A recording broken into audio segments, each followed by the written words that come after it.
Você não é o menino da Lava Jato? Muitas pessoas nos param na rua para dizer, não desistam, vocês nos representam, perseverem. E essa senhorinha simpática virou sorrindo para mim e disse, ah, meu filho, isso aí não vai dar certo. Ela me fez lembrar daquela hiena Hard dos desenhos animados, você lembra? O que mesmo que ela falava? Ó céus, vida, ó azar, isso não vai dar certo. Você conhece alguém assim, que perdeu as esperanças, que acredita que o Brasil não tem jeito? É possível nós vencermos a desesperança e nós derrotarmos a grande corrupção impregnada nas nossas instituições. Mas isso depende de nós. Nós podemos reduzir o sofrimento humano causado pela corrupção, mortes em estradas ruins, desigualdade de oportunidades, falta de segurança pública, escolas péssimas, doenças causadas por falta de água tratada e de esgoto, aflição em filas de hospitais e tantos outros problemas. Lutar contra a corrupção é uma questão de justiça social, de compaixão e de realização de direitos humanos. Por isso, hoje nós vamos falar sobre sonhar, perseverar e ousar na luta contra a corrupção no Brasil. Bom, eu vou começar pelo sonho. Quando eu saía da faculdade, há 15 anos atrás, eu tinha um sonho de um Brasil melhor. Mas mais do que isso, eu queria contribuir para ele. O caminho que eu encontrei para isso foi a carreira de procurador da República. Meu objetivo era, nos casos criminais, alcançar a justiça e, com isso, ajudar a evitar a roubalheira e recuperar o dinheiro desviado. Em 2004, eu tive o meu primeiro grande caso de corrupção. Identificamos mais de 70 funcionários fantasmas na Assembleia Legislativa do Estado do Paraná. O dinheiro dos salários era desviado pelo esquema. Passados mais de 13 anos, adivinhem o que aconteceu? Nenhuma pessoa foi punida e nenhum centavo foi recuperado. Um ano depois, em 2005, eu passei a trabalhar no caso Banestado. Acusamos mais de 680 pessoas por crimes graves. Sabem quantas foram presas? Pouco mais de 10, menos de 2%. Em seguida, num novo caso, réus foram condenados, inclusive por corrupção, a penas que superaram 40 anos de prisão. Agora tudo seria diferente. Contudo, em 2016, os processos todos tinham ido por água abaixo por questões puramente formais. A minha história é parecida com a do Brasil num ponto. É uma história de fracassos na luta contra a corrupção. Um estudo mostra que 97 a cada 100 casos de corrupção comprovada acabam em plena impunidade. As engrenagens do sistema de justiça criminal estão concatenadas, ajustadas para não funcionar contra os poderosos. Foi nesse contexto que no início de 2014 eu fui convidado para entrar na Lava Jato. Um caso até então desconhecido, que era apenas uma montanha de trabalho. Como vocês veem, eu tinha várias razões para dizer não. Afinal de contas, nada que eu tinha feito até então tinha adiantado alguma coisa. Na vida, todos nós teremos frustrações correndo atrás dos nossos sonhos. Muitas vezes você não decide o que acontece com você, mas você decide a sua atitude diante do que acontece com você. Diante dessas frustrações, eu poderia amargar e desistir. Mas eu decidi não desistir. Eu decidi perseverar e aceitei o convite. Isso me deu o privilégio de fazer parte de uma grande equipe de agentes públicos que decidiu ousar por meio de um novo modelo de investigação. Com o trabalho inovador dessa equipe, o apoio da sociedade e uma série de sortes, foi possível avançar contra a corrupção e revelar um imenso esquema criminoso. Como esse esquema funcionava? Grandes empresas se articularam para inflar contratos bilionários com a Petrobras. Elas pagavam propinas para aumentar os seus lucros. Do outro lado, o interesse de agentes públicos casava com o desses empresários. Políticos e partidos escolhiam a dedo funcionários, altos executivos da Petrobras, justamente para que eles arrecadassem propinas. O suborno fluía para campanhas eleitorais e para o bolso dos envolvidos. Os recursos iam dos empresários até os agentes públicos por meio de lavadores de dinheiro profissionais, que faziam o dinheiro sujo parecer limpo. As investigações comprovaram o pagamento de mais de 6 bilhões de reais em propinas e os prejuízos da Petrobras são estimados em até 42 bilhões. Como resultado, apenas em Curitiba, 282 pessoas foram acusadas por crimes como corrupção, lavagem de dinheiro e organização criminosa. 107 já foram condenadas, apenas que somam mais de 1.600 anos de prisão. Muitas dessas pessoas eram e são poderosas, dentre eles 6 ex-parlamentares, um ex-presidente da Câmara dos Deputados. Em Brasília, apenas a colaboração da Odebrecht implicou quase 1/3 dos senadores e ministros e quase metade dos governadores. Além da punição aos criminosos, estão sendo recuperados aos cofres públicos mais de 10 bilhões de reais, quando a regra no Brasil é não recuperar nenhum centavo. O que a Lava Jato revelou na Petrobras já é muito grave. Mas as provas trouxeram à tona um monstro ainda mais assustador. Esquemas semelhantes estavam espalhados em vários órgãos federais, estaduais e municipais.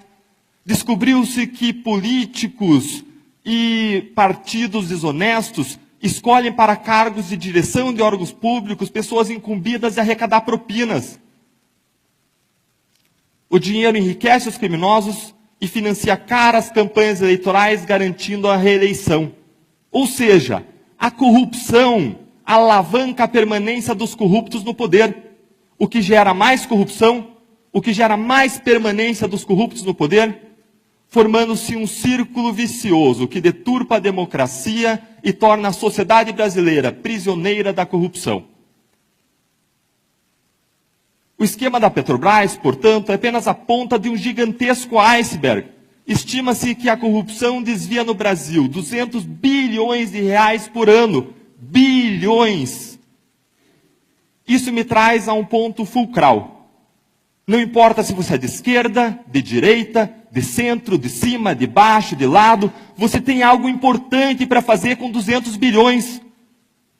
Você poderia, por exemplo, triplicar o orçamento federal em saúde ou em educação, ou multiplicar por 5 tudo que se investe em segurança pública no nosso país. Se você quer um país melhor, não há como alcançá-lo sem nós enfrentarmos esse problema.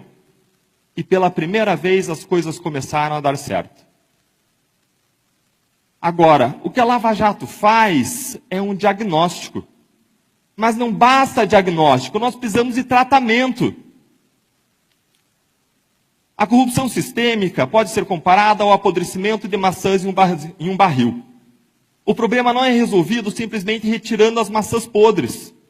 É preciso mudar as condições de luz, temperatura e umidade que fazem as maçãs apodrecerem.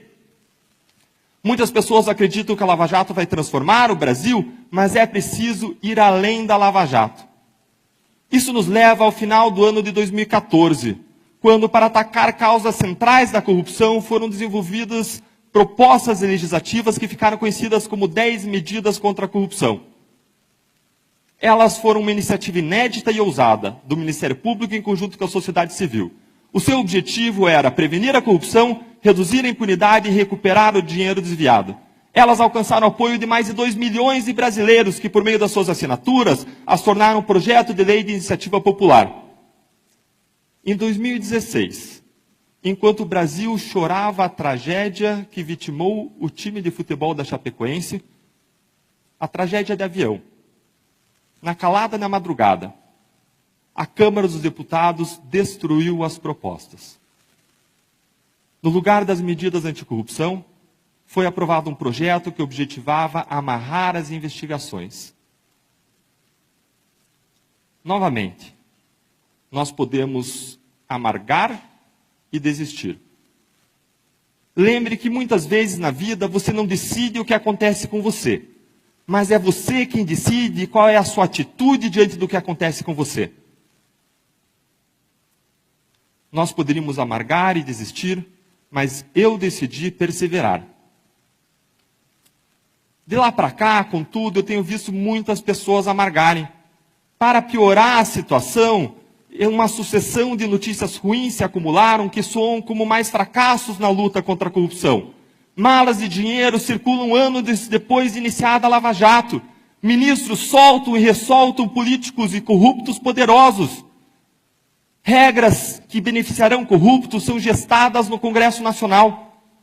Há rumores de que o Supremo Tribunal emitirá decisões que implicarão imensos retrocessos. Essa sucessão de fracassos alimenta dentro de nós um inimigo poderoso dos nossos sonhos, que é a desesperança. Para nós entendermos como a desesperança atua, vamos viajar a um laboratório da Universidade de Pensilvânia no inverno de 1965. Lá, pesquisadores começaram um experimento com cachorros, que, embora seja desagradável e eticamente questionável, tem uma preciosa lição a nos ensinar. Cachorros de um primeiro grupo foram colocados dentro de um compartimento, um de cada vez, em que eles sofriam choques elétricos regularmente. Eles eram capazes de parar os choques tocando um painel com seu focinho, o que eles aprendiam de modo rápido. Já os cachorros de um segundo grupo foram colocados dentro do mesmo compartimento, mas nada que eles fizessem era capaz de parar os choques. Em seguida, os cientistas colocaram os mesmos cachorros dentro de um novo compartimento, com duas partes separadas por uma pequena cerca. Uma parte dava choques e a outra não. Agora os cachorros foram colocados de um lado da cerca e bastava pular para o outro lado para que eles escapassem dos choques. Adivinhem o que aconteceu quando os cachorros do experimento anterior foram colocados nesse compartimento duplo? Os cachorros do primeiro grupo, aqueles que tinham sido capazes de parar o choque, rapidamente pularam a cerca. Contudo, a maioria dos cachorros do segundo grupo, aqueles que tinham tomado choques que não poderiam ser parados, simplesmente se deitaram no chão eletrificado à espera de mais choques. Eles não tentaram pular a cerca nem qualquer outra solução. Eles se renderam. O psicólogo Martin Seligman era um dos pesquisadores responsáveis pela experiência. Ele chamou o estado mental daqueles cachorros que se deitaram à espera de mais choques de learned helplessness, ou desamparo aprendido, que é o estado de alguém que é incapaz de agir por si mesmo, sem ajuda. Mas por que aqueles cachorros ficaram assim? Porque eles se deitaram à espera de mais sofrimento, mesmo quando havia uma saída. Porque eles aprenderam. O modo como eles enxergavam a experiência passada lhes ensinou que eles eram incapazes, que eles eram impotentes. Você vê como a desesperança é poderosa? A desesperança nos paralisa. A desesperança nos mortifica ainda vivos. Nós nos insensibilizamos, anestesiamos com a nossa dor e a dor do outro. A desesperança é um obstáculo na luta contra a corrupção, porque ela retira a nossa capacidade de enxergar as oportunidades do presente. Nós nos tornamos incapazes de mudar a realidade, mesmo quando isso é possível, sonhando, ousando e perseverando. Mas aí alguém me dirá, mas Deltan, como sonhar, ousar e perseverar? Veja o que aconteceu com as 10 medidas. A cada jornal nacional nós tomamos choques e mais choques elétricos. Esse Congresso não aprovará reformas anticorrupção porque a maioria dos parlamentares que está lá não vai aprovar, eles não querem mudar. A minha resposta é, então a mudança está nas suas mãos. Se o Congresso atual não aprovará um pacote anticorrupção, então em 2018 vamos colocar lá quem vai aprovar. Enquanto nós conversamos, aliás, entidades respeitadas da sociedade civil estão seguindo, sonhando, ousando e perseverando. Elas articulam uma grande campanha anticorrupção para 2018. Várias delas estão desenvolvendo um super pacote anticorrupção para promover a integridade no ambiente público e privado. Esse pacote vai além das 10 medidas e aproveita grande parte delas, propondo ainda, por exemplo, melhoras nas licitações, na transparência, no sistema político eleitoral, na educação de crianças e jovens e nas regras de compliance. Ele será submetido a uma discussão ampla e aberta com a sociedade civil e, se for aperfeiçoado e aprovado pelo Congresso, revolucionará a luta contra a corrupção no nosso país. A estratégia agora não é mais coletar assinaturas. É escolhermos como novos senadores e deputados apenas os candidatos que possuam um passado limpo, têm um compromisso com a luta anticorrupção, têm um compromisso com valores democráticos, E, além disso, o que é importantíssimo nesse momento do nosso país, apoiem o pacote anticorrupção. A ideia agora é nós tomarmos o endosso ao pacote como um critério inafastável para o voto que o cidadão conjugará com outros critérios da sua preferência. Não se trata mais de apenas uma campanha de voto limpo. Agora nós selecionaremos candidatos que nos levarão a um conjunto de leis que incentivarão a integridade, as quais com o tempo nos levarão a candidatos mais íntegros, o que tende a nos levar a novas leis que incentivam a integridade, inaugurando um novo círculo, agora um círculo virtuoso para o futuro. O meu maior medo é que alguns de nós, muitos de nós, como aqueles cachorros que se deitaram à espera de mais choques, não percebamos que em 2018 existe uma cerca baixa sendo colocada perto de nós. Nós podemos dar um grande salto contra a corrupção no Brasil. Talvez você esteja achando tudo isso muito bonito, mas queira me dizer, como aquela senhorinha do avião, ah, meu filho, isso aí não vai dar certo. Se você perdeu as esperanças, eu quero dizer que eu entendo você, mas eu quero propor um exercício mental. Pense na pessoa que você mais ama na face da terra. Talvez a sua mãe, ou o seu filho, o seu marido ou sua esposa. Imagine agora que você vai ao médico e ele lhe diz que essa pessoa que você tanto ama tem uma doença terminal e possui poucos meses de vida. O que você faz? Você vai para casa esperar ela morrer? Ou você vai fazer tudo o que estiver a seu alcance para salvar a vida dela? Indo de site em site, de médico em médico, dobrando seus joelhos e buscando a cura, ainda que seja improvável? A verdade é que existem causas pelas quais vale a pena se lutar, independentemente do resultado, e o nosso país é uma delas. Lutar contra a corrupção é lutar pelo nosso país, e lutar pelo nosso país é lutar por quem nós mais amamos, e nós jamais desistiríamos deles. Se o brasileiro é aquele que não desiste nunca, vamos dizer aqui que nós somos brasileiros e não desistiremos do nosso país. Nós seguiremos juntos, sonhando, ousando e perseverando. Muito obrigado.